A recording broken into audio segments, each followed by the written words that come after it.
Hello everybody and welcome back to another video on Cobblers Vlogs, and unfortunately I'm back on your screens reacting to another defeat on Saturday night for the Cobblers. This time it's a home defeat. They beat Swindon on Tuesday night and they've just lost by 2-0 to Charlton Athletic.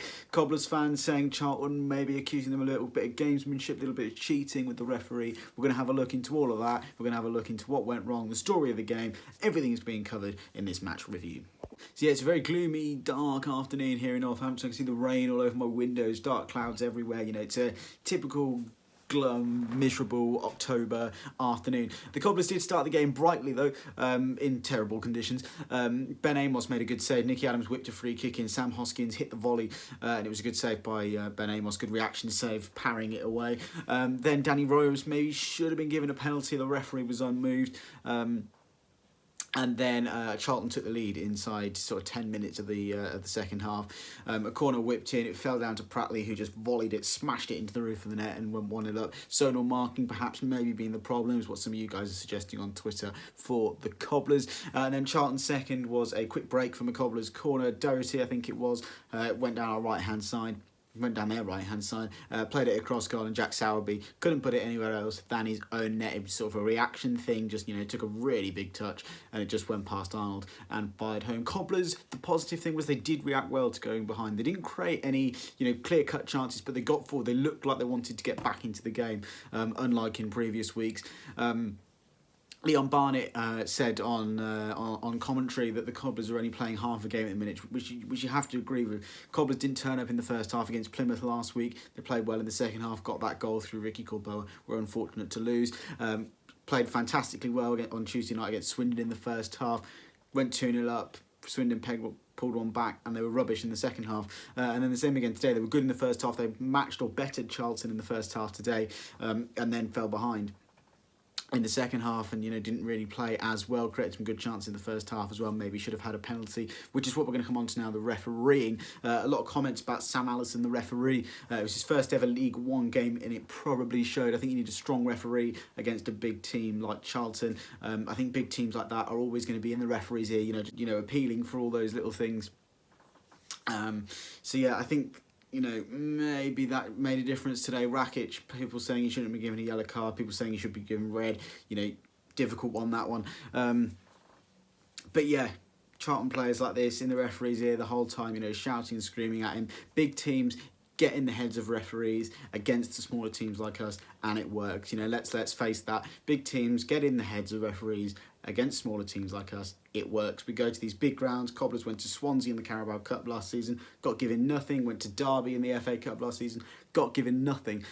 So yeah, I think big teams do influence referees' mindsets, and I think the referee sort of refereed the game on how the players reacted to challenges rather than what he saw with his own eyes. Okay, so moving on, we're going to look at your guys' reactions to the game. We ask you to send in hashtag NTFC on Twitter. We've searched it in. We're going to have a look at what you guys are saying. George is saying Keith Curl is definitely going to feel the pressure now. We've definitely got to get some wins. Why did Hoskins and Foster-Caskey get booked? Well, the Foster-Caskey-Hoskins thing was a little confrontation, wasn't it? I think Hoskins committed the foul, which probably wasn't a foul, and then Foster-Caskey, you know, lashed out at him. I wouldn't say lashed out in that sense. But yeah, maybe a little bit of pressure for Curl. Portsmouth and Wigan won't be easy games. They're the next two for the Cobblers, but I think, you know, points definitely needed to be picked up along the way somewhere. Cobblers haven't gone well travelling to Portsmouth recently. If we just scroll down a bit, a little bit further, Jeremy Casey, who is the writer for the Northampton Chronicle and Echo, says another defeat for the Cobblers, but another game where they were right in it until a defensive lapse gifted Charlton a lead they didn't deserve. With a strong wind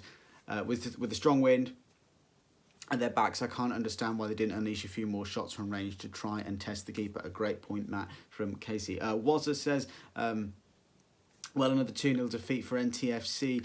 We edged the first half and had a bad spell at the start of the second and were punished for it. Wasn't ruthless enough, and silly errors won't go away. Charlton managed the game well. Again, they did what Hull did, didn't they? They took that sting out of the game. They got the lead, took the sting out of it, took the sting out of the Cobblers, and managed to get the win.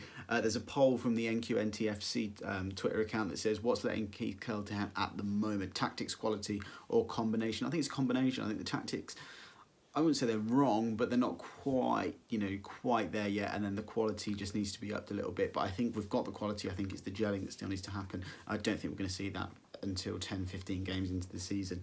And then we'll go for one more feeble second half. Got us what we deserve, says Patrick. So yeah, we're rubbish in the second half and we lost, which is what's going to happen in this league. If we're rubbish against teams like that and we let our guards slip, they will punish us. So yeah, that's everything for this match review. Cobblers falling by 2-0 against Charlton in this one. Hopefully Tuesday night we'll be back again with another preview and a review as the Cobblers travel down south to Portsmouth, where they've been pretty rubbish in the last few years. So not expecting too much from that one, but you never know. Last year's playoff contenders, obviously Portsmouth in the playoffs, knocked out by Oxford. But hopefully the Cobblers can go down south and get 3 points. So we'll see you for that one. Please drop a like if you've enjoyed this one. Let us know your thoughts in the comments section below. Make sure you go and check out FanHub as well. The beta version of the app is coming soon. Make sure you sign up using the exclusive Cobblers Vlogs link in the description. But yeah, leave a like on the video, hit subscribe. We're on our way to 2,000 subscribers. Let's get there as soon as we can. Hit subscribe, and until next time, we'll see you later. Bye.